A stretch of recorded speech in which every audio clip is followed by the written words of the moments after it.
Uma boa noite, pessoal. Este vídeo está sendo gravado para explicar para vocês o primeiro exemplo sobre o assunto referente à lei de Hess.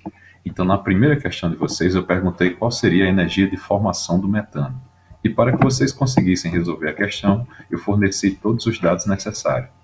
Lembrando para vocês que esses valores são valores tabelados. Então, se qualquer pessoa colocar lá no Google, fizer uma pesquisa sobre a energia de formação do gás carbônico, vai verificar que o valor corresponde ao valor que foi descrito na questão.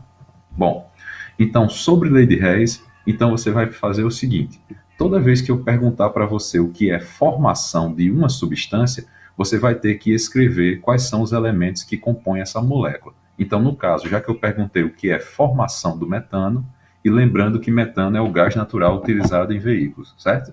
Então, você vai escrever o que nós chamamos de equação geral. A equação geral é justamente aquilo que você deseja encontrar no seu resultado final. Como eu quero formação do metano, a minha equação geral vai encontrar a variação da entalpia do metano.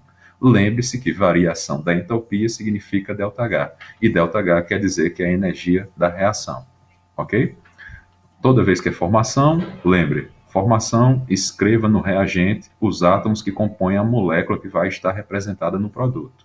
Não esqueça do balanceamento, lembrando que o balanceamento deve ajustar o número de mols do reagente para que seja igual ao número de mols do produto. Então, se eu tenho um carbono grafite no reagente, eu vou ter que ter um carbono no produto. Se eu tenho 4 hidrogênios no produto, eu terei que ter 2 mols de hidrogênio gasoso no reagente.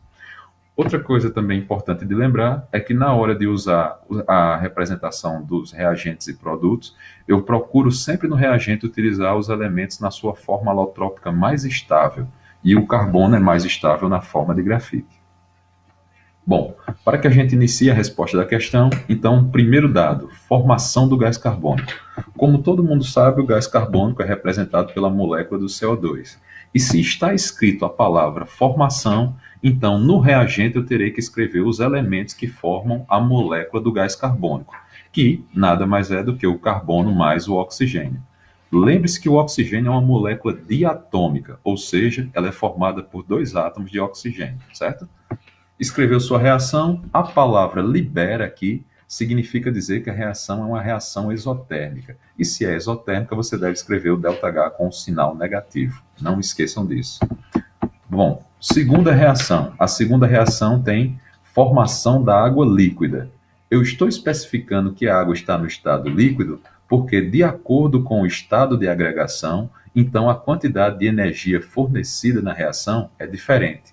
Então, se eu falo da água, e nós sabemos que a água pode se apresentar no estado sólido, líquido ou gasoso, para cada um desses estados ela vai ter uma energia diferente. E nesse caso, a água líquida vai ter a energia que está aqui na sua questão.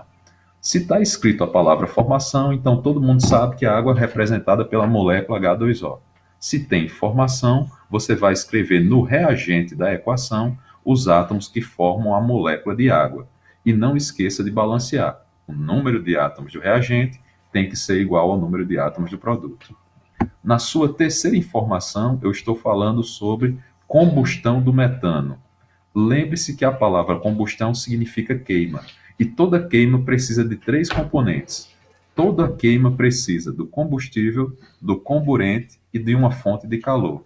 Então, na minha combustão, já que o meu combustível é o metano, eu só vou poder queimá-lo se, além do calor, eu tiver a presença do oxigênio, que é o comburente.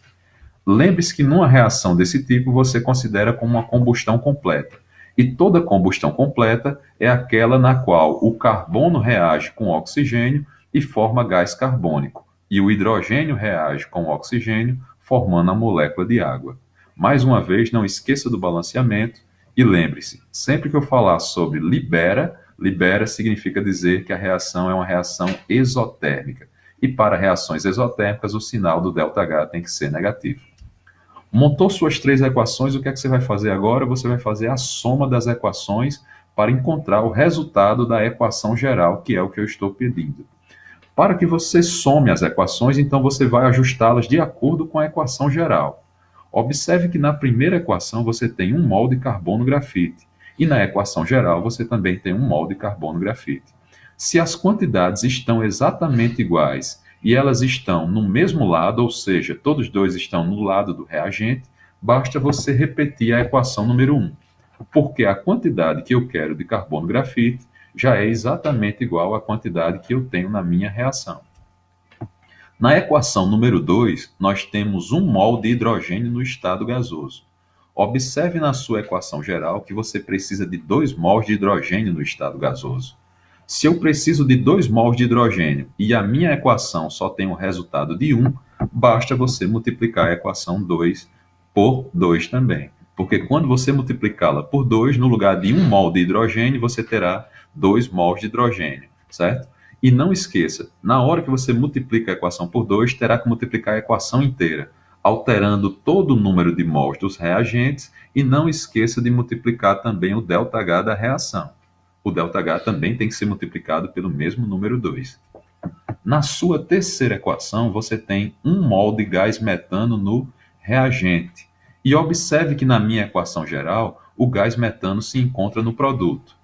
Se eu tenho 1 mol de metano no produto e aqui tenho 1 mol de metano no reagente, basta você inverter a equação número 3.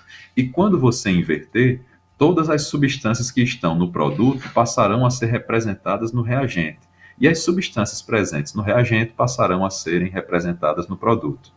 Lembre que se você inverteu a equação, então você também precisará inverter o sinal da sua equação.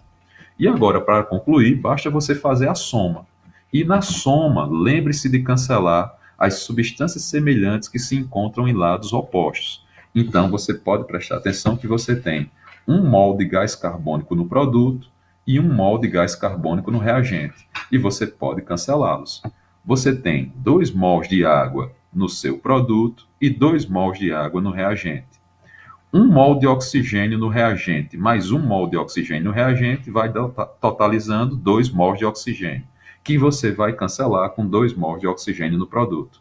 Observe que na sua equação número 1 sobrou apenas 1 mol de carbono grafite.